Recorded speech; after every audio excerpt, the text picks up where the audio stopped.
All right, hello. We are here. It is Advent of Code 2020. Advent of Code is an annual computer programming puzzle contest sort of thing where each day from December 1st through December 25th, there is a new puzzle for you to solve. The puzzle is the same for everyone, but the inputs are different, so you can't just steal the answers from somebody else. And even though you could theoretically solve the puzzle any which way, they are structured such that it's going to be pretty much a requirement to use a computer and write a computer program to get the correct answer, unless you just take a computer program someone else wrote and use it. That's cheating. Um, I have been programming basically my whole life, and I'm going to show you myself what it's like to solve the problem with no help whatsoever. And so you can see what it's really like to program a computer. And today is day 6. So 2020, day 6, right? Solving. We're just going to go right to it. So, whoop. All right. Day 6. What does it say? Customs. As your flight approaches the regional airport, where you'll switch to a much larger plane, customs declaration forms are distributed to the passengers. It asks a series of 26 yes or no questions marked A through Z. All you need to do is identify the questions for which anyone in your group answers yes. Since your group is yes you, this doesn't take long. However, the person sitting next to you has a language barrier and asks if you can help. For each of the people in their group, you write down the questions for which they answer yes, one per line.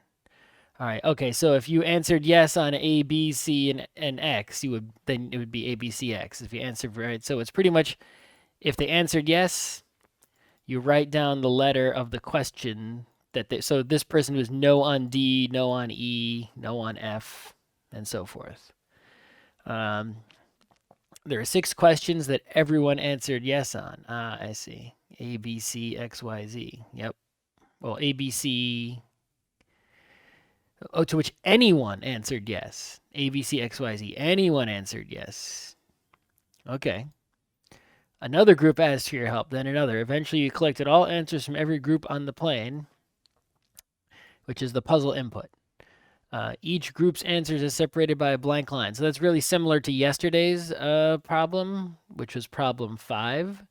So we will steal our input parser from day 5 for day 6. Within each group, each person's answers are on a single line. So here's person 1, person 1, person 2, person 3, group 2. Group 3, person 1, person 2. Got it. This list represents answers from 5 groups. The first group contains 1 person who answered yes to 3 questions. The second group contains 3 people. They answered yes to 3 questions. Third group contains 2 people. They had yes to 3 questions. The fourth group contains 4 people. Yes to only 1 question. A. Yep. Got it. The last group contains person who answered yes to only 1 question. B. Got it. So the sum is 3, 3, 3, 1, 1, 11. For each group, count the number of questions to which anyone answered yes, and what is the sum? This actually seems easier than yesterday. I thought these were supposed to get harder as time went on. I think yesterday was easier if you did it a clever way and not the straightforward way that I did it. But anyway, I don't foresee problems, but I'm always proven wrong. Let's save our input file. Okay. I always like to rename it to input.txt. That's just how I do. All right, we got our inputs there. Let's copy our answer from yesterday. Boarding passes, but these are customs forms.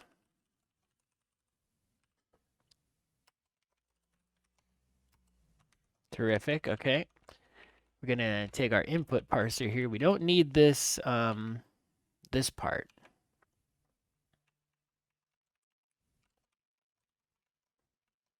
Okay, and we're gonna delete a whole bunch of stuff. Delete all this stuff from yesterday. Something else I learned is that anything that's in the name equals main section here has global scope, which has caused us a problem yesterday. So thank you to the person who figured that out. So what we're going to do here is we're going to solve that by doing this. And then this.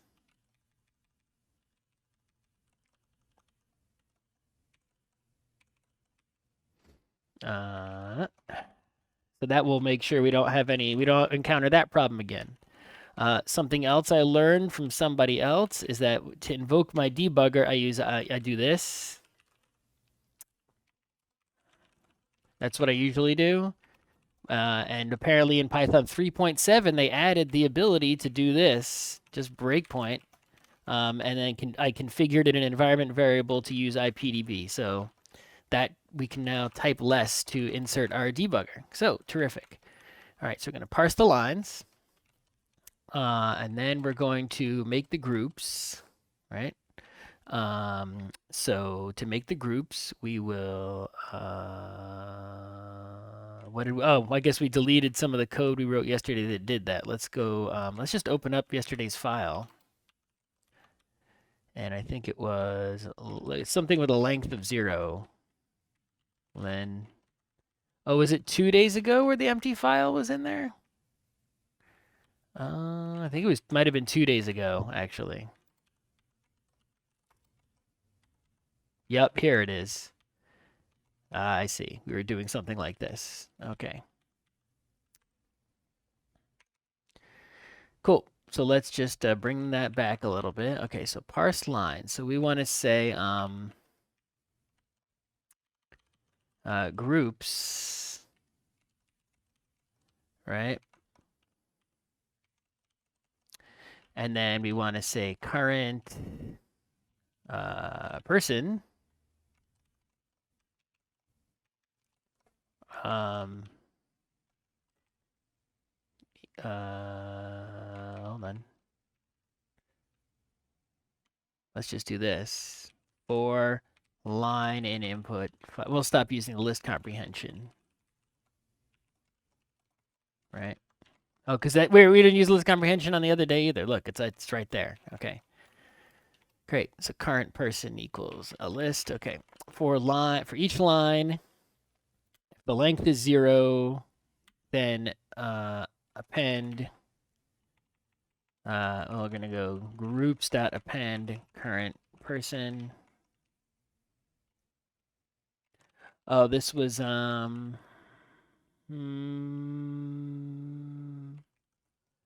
what we want to do is we want to build a complete string. So we want to say current group. Current group is a string, right? And then we want to say I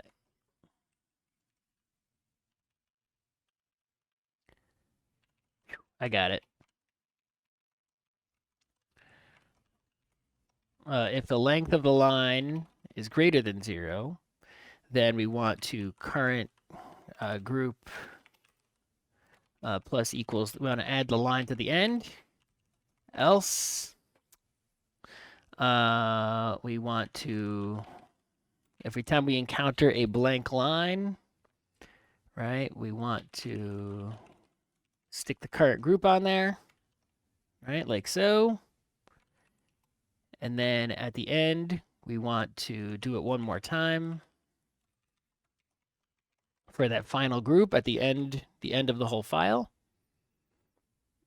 And we're going to return groups.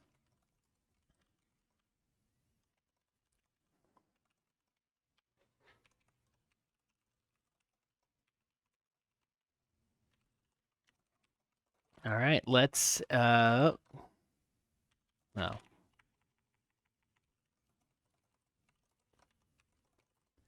right, let's try this. Let's just see how it comes out. All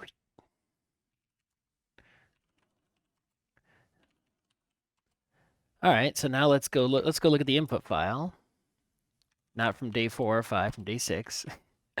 Okay, we got Elgikusfnerg, Negska, Sneg, Engs, Sneg. Okay. And then the next one is FR. All right, this looks like it's working correctly to me, at least at first glance. Terrific. Okay, so now what we'll do is the problem was, let's go back to the problem. We've got all the people groups, right? We want to, the first group contains person who answered yes to 3 questions. So we basically just want to make a set. I think we can just do this. I think we can just be like, hey, count group, right, which is going to be a string. And then we just do len set group return, right? It's going to set, because in Python, let's just test this out in the interpreter to make sure, right? So let's see.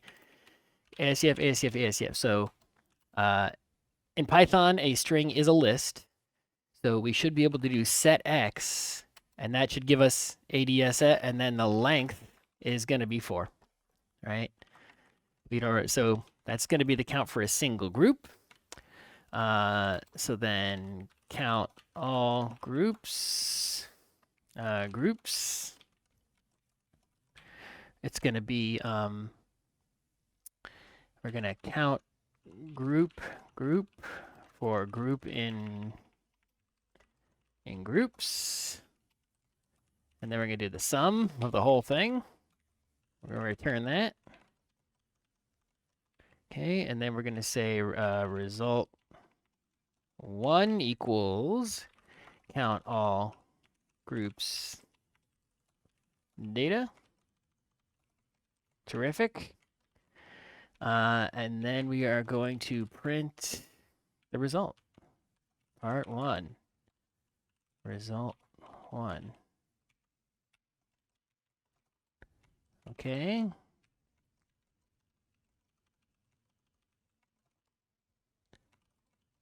Result underscore 1 is, F string. Got it. Okay. 12064. I'm just gonna type that in. I feel somewhat confident about this. 12064. It's not the right answer. It's too high. Okay. The sum of the counts. Huh. All right. Well, let's start debugging here.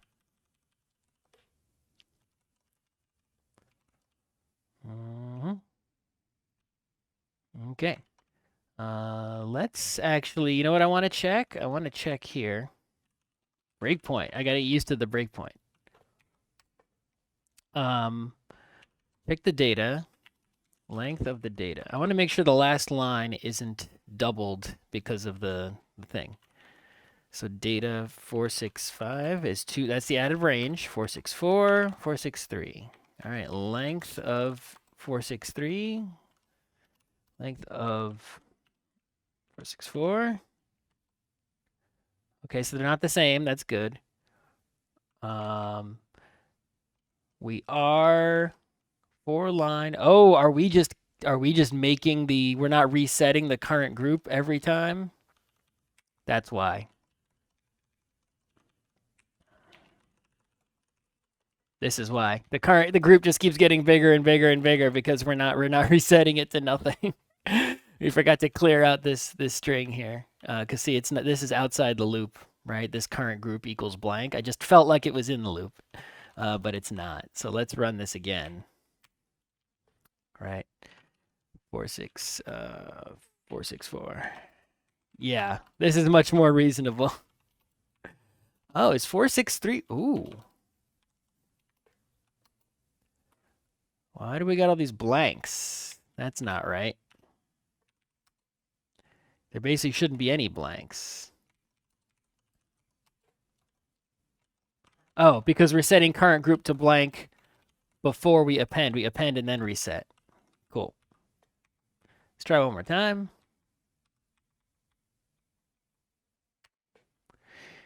Okay. This looks good. This looks real good. Oh, yeah, this looks great. And let's just do, just to test, right? The set length. Okay, and cool. Oops.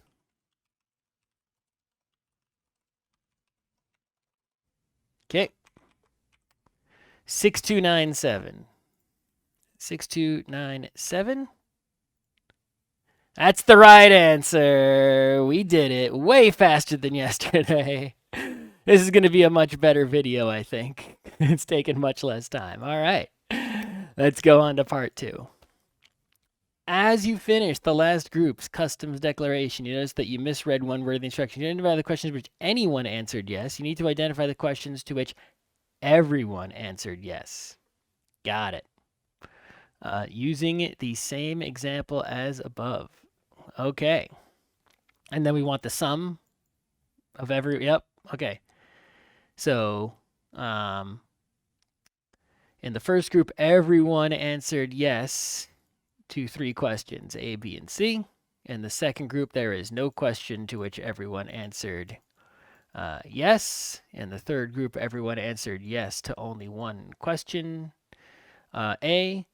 In the third group, everyone answered yes to only A. 1, 2, 3. Yep. So these B and C don't count. Yep. So we need to get. So we're going to need to figure out the length of each group, and we're going to need to figure out, and then we're going to count the number of times a letter appears in each group, and we're going to see if that letter, the number of times the letter appears, is equal to the length of the group. So here's a group of length 1, and A, B, and C all appear 1 time, so they all make the cut. Got it.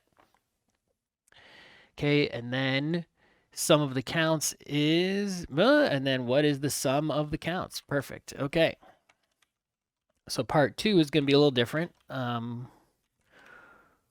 We're going to need to actually change our input parser. We can't just clump everything up into a group this time.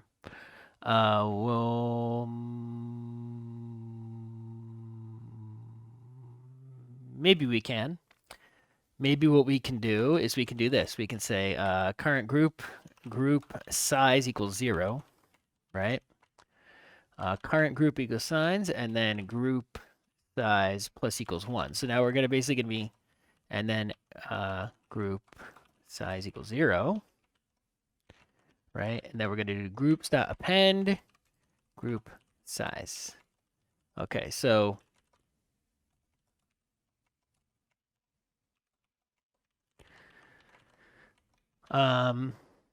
so we're going to be counting the group size as we parse, and we're going to stick the group size in a tuple along with the group itself, right?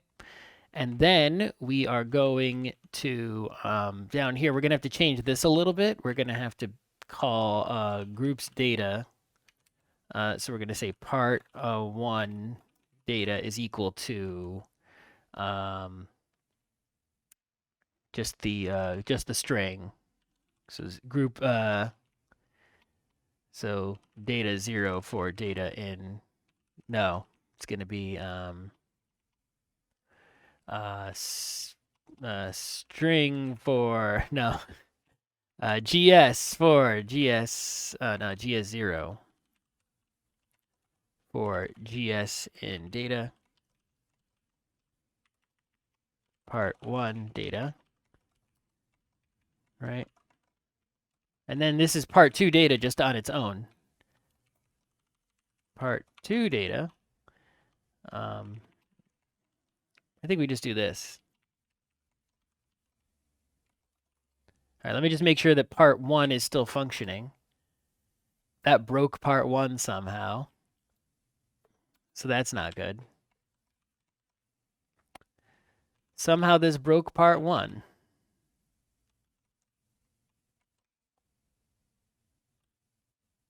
Oh, this is why.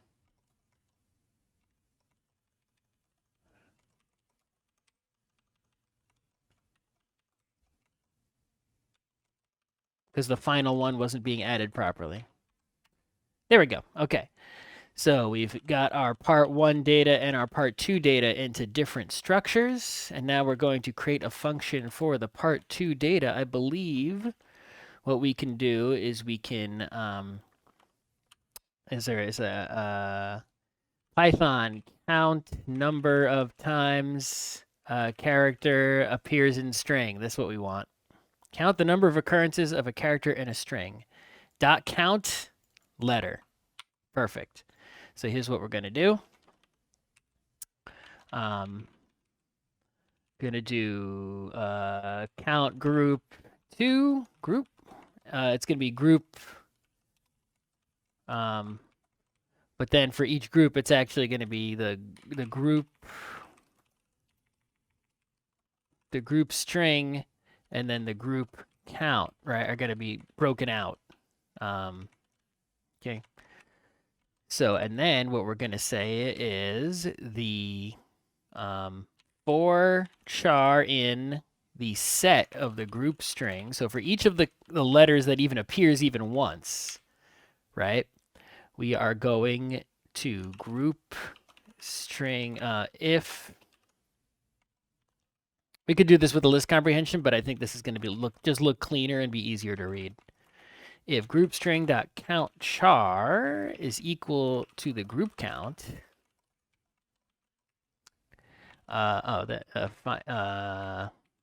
total count equals 0. The total count plus equals 1. And then we're going to return the total count. Okay. And then we're going to do count all groups to groups. And then this is also going to be, this is going to be just like this one.